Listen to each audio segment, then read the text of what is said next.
Hello বন্ধুরা, তোমরা সবাই কেমন আছো? আশা করি সবাই ভালো আছো। আমিও ভালো আছি। সকাল সকাল স্নানটা সেরে নিয়েছি, যেহেতু আজকে মঙ্গলবার। অন্যদিনও সকাল হয়, সকালে স্নান সারা হয়, কিন্তু মঙ্গলবার দিনটা আরও বেশি সকালে সারা হয়। ঠাকুর ঘরে ঢুকে পড়েছি পুজো দেওয়ার জন্য, যেহেতু আজকে বজরংবলী মহারাজের পুজোও আছে আর মা বিপত্তারিণীর পুজোও আছে। গাছে খুব সুন্দর সুন্দর আজকে ফুল ফুটেছে।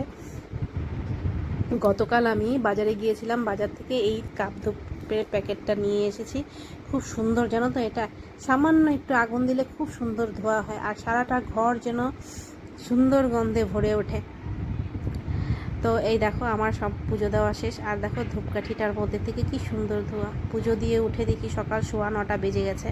আমার মেয়ে চিয়া সিডস বানিয়ে রেখেছিল, চিয়া সিডসের জল। আর এই যে আমার ডায়েট ব্রেকফাস্ট, ডাক্তার বলে দিয়েছে, জানো তো, মোটা হওয়াও আজকাল খুব সমস্যা।